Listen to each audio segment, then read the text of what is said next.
show, and that's what makes these kind of shows fun. Right. For me, personally. Absolutely. And maybe when Breaking Bad, or not maybe, I'm pretty sure it was, but when Breaking Bad aired, and it was weekly, and I believe they were 24 episodes as well. I believe so. So you had a full season that we know as a full season because it was ABC plots. But you had a full season to speculate what was going on because it dropped weekly. On a regular cable access channel too, nonetheless. One of my favorite shows of all times is Lost. And the reason why, let's ignore the ending, I don't care what Brandon says. The reason why I love that show as much as I did was because I was on message boards and forums and friends and acquaintances and family members, and that show would end, the episode would end, and I'd be on the phone with my mom. Yo, did you see that? What do you think that means? Mm-hmm. Hurley took a picture, and in the picture that we saw, there was a friend, but in the picture they showed of the Polaroid, there was no friend, but the window in the background was dark in the picture in the Polaroid, but it was light when he took the photo, and I don't understand what happened. And I bring that up because they never answered it for us. But, I mean, those were the things that were great. And then you're on the forums, and you're typing all the same things, and you're getting one answer from your mother, and one answer from your best friend, and one answer from an acquaintance, and one answer from the guy at work, and 30,000 answers online. But they all made for this big, great theory that you could start to mold, and then an episode later throw away and start over again because you were totally wrong. Right. But that's what I like about these shows is we get to do this. And I don't know where I was going with any of this, but that's the tangent I went on. No, and I agree with you because one of my favorite shows, and you share the same sentiment, is 24. So correct. 24 was a great... Except for that last season. Yeah. Let's not get into And that was so great until he got on the helicopter, and it was like, oh, that was it? Yeah. He just went? Yeah, I don't even want to talk season 9. However... But again, another 24 episode season, and the way 24 did it was fantastic in my eyes. The way they had it, the way the cutscenes were, the way they swung you from one direction, from one character to another. It was really good, and there were questions answered, of course, in that series, but it was a weekly show. And you had time to sit and discuss it with people. I have friends, I still have friends that we love 24 and we talk about, we reference it all the time. And I would love to rewatch the series again. But all the same, there's something to be said about weekly drops that static drops are missing. And that's just it. And couldn't agree more. Could not agree more. And it's the water cooler talk. I do it today, even with this series, with people at work. Hey, did you watch Mandalorian? No, not yet. All right, we won't talk about it. So, but we'll get to it, but we won't talk about it yet. Just let me know when you watch it. Because that happened to me, you know what I mean? It's like, okay. And then the next day I watched it, and the next day we talked about it. And that's what's fun, and that's what's engaging about fandom, when you have that. It's more engaging a fandom than when you have something that's static and was like, hey, did you watch this season of... And I hate to bring it up, but I'll bring it up anyway. Did you watch the season of Daredevil? Yeah. What'd you think? It was good. There's no reference to any episode. Yeah, there's reference to characters, but not reference to any particular episode. No, it'd be right, exactly. We can now discuss... Oh, did you watch it? Yeah. What episode are you on? Oh, 5? So, all right, tell me when you're done. This happens, right. And tell me when you're done. Right. And then you have, major plot points you can talk about season to season, and you can talk about character development over the whole season. But you're right. It's not the same. And there's no wonder, because by the time you're talking about it, both of you have seen everything. Right. Because no matter what, look, I'm not going to watch the whole season in a night, and you're not either, but I'm at episode 5, and you're at episode 2. Right. So... We can talk about what happened up until episode 2, but I can't really talk much more because now I already know 3 more episodes. And then I go, all right, I'll wait for Chris to get to episode 5. Right. and you call me back 2 days later, and you're like, all right, dude, I'm on 7. Oh, man, I didn't watch anything yet. Yeah. So now, again, we can talk a little bit, but you can't. It's not the same kind of fandom. It's not the same kind of connection to the series, in my opinion. No. And it's like, and, you know, it's like what you said. You know, it's like I can call you and say I have a theory, but you're gonna have to have the usual. Well, you'll just have to wait and see. Correct. Which is Correct. the common but line. I can anybody also, says. you know, we can talk. Oh yeah, I like that part of the theory. Or what if we tweak this little part of the theory? Right. Chris, I agree with a lot of that, but what about when he said this? Right. You don't have that when you drop a whole season or you're watching it, you know, later on. No. So, I mean, whatever. We went on a huge tangent Yeah, we here. did. But overall, I mean, I enjoyed this episode. I really did. It was something out of the box, aside from a callback. It was something out of the box because from 1 through 5, with the exception of the bounty being put on Mando's head, everybody was with Mandalorian. You know, it was the sidekick of the week, right? So this actually makes you think, was the sidekick truly a sidekick? That's the one reason why I like this episode. Yeah, I mean, that's a good way to look at it.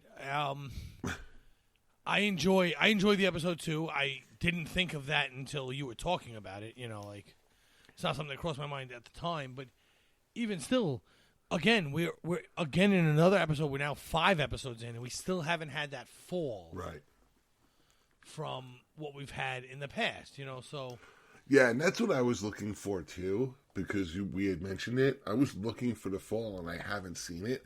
Much like we talked about in the last episode, I think the fall was the to recap last episode for listeners, where we talked about the romance angle and the slow going and the character building of the settlers on the planet. I think that was the fall for that particular episode, and probably I can't speculate, and I don't want to speculate for the rest of the season, but I think the fall had already happened in episode 4. right. There's no slowdown of episodes, Right. Because it dips a little bit when they start with the romance stuff. The episode, the tempo dips. Yes. But it speeds right back up at the end. Mm-hmm. So we never really have that low point of the season for a full episode like you have in a lot of seasons. It's not a knock on TV. No. It just happens. Yeah. You know, like in series, it just happens. I was a big fan of Sons of Anarchy. Sons of Anarchy would build, and it wouldn't wait till the very end of the season to give you a payoff. It would give you a huge payoff. Well, here's the problem with a huge payoff. You can't top it next episode. You got to start over. Yeah.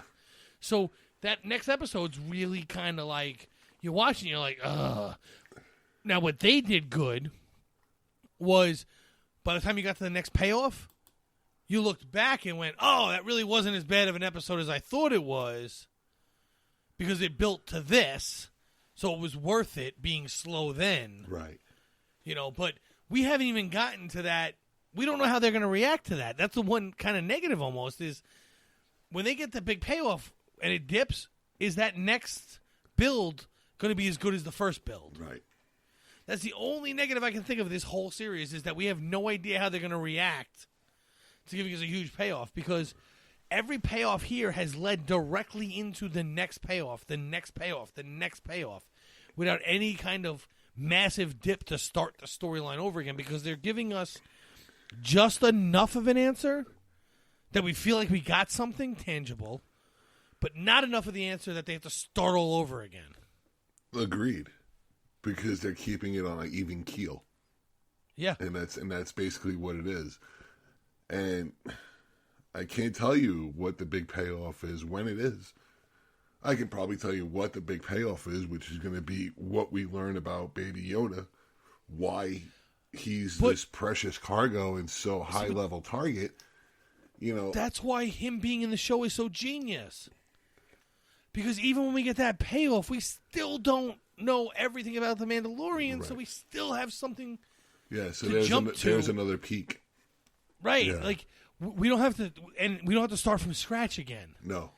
And then when we learn about the Mandalorian, there'll be something new about Baby Yoda again. So we're always building one story, even while one story's peaking. And this is what the show is doing so well.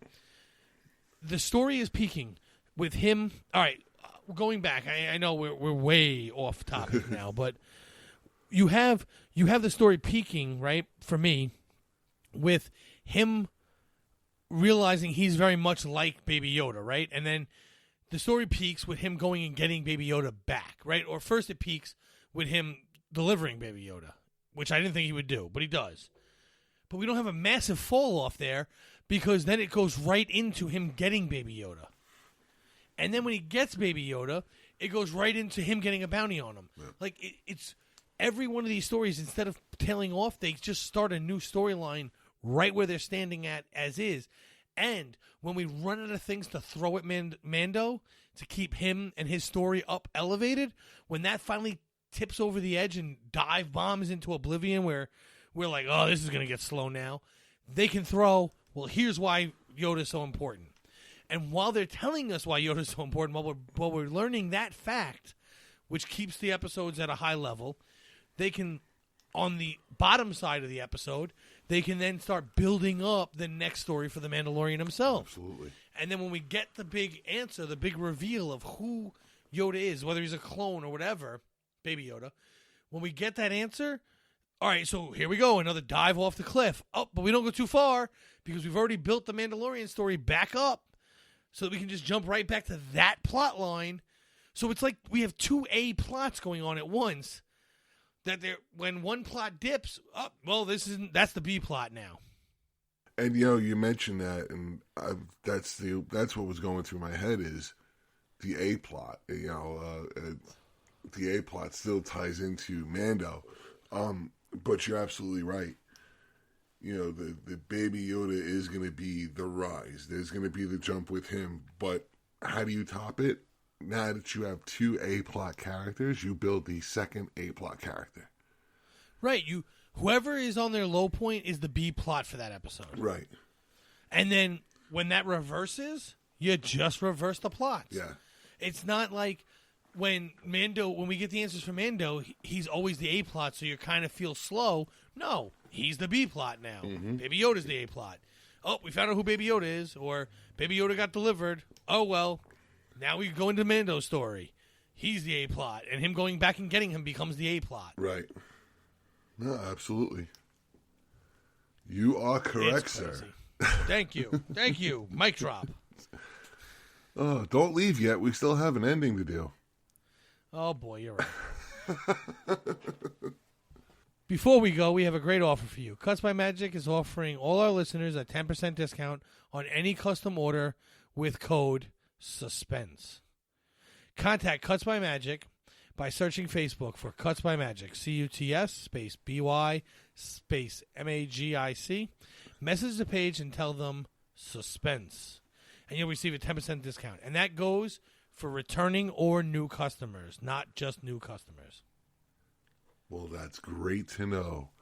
Please join us on the UFB Facebook page, where you'll be talking with us in discussions. We'll talk Mandalorian. We'll talk any of the episodes we've done as far as Disney's concerned, which we are planning more. We haven't discussed the 2020 schedule yet, but stay tuned for that. So, Magic, where can people find you where you're not being blinded by flares trying to aim at our heroes as they're trying to kill you? Well, what you can do is you can find me on Twitter because clearly I can still see. And I can still hit my target and get on Twitter. And that's at Magic Drop 5. There are no spaces. The 5 is a digit, not a letter.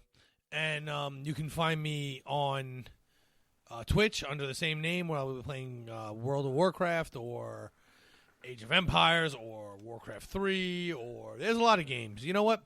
You hit up UFP Earth and you tell me what game you want me to play, and I will do my best to get it on my computer and play it. Soon I will also have my PlayStation hooked up to my computer, so we'll be able to add more games to that list.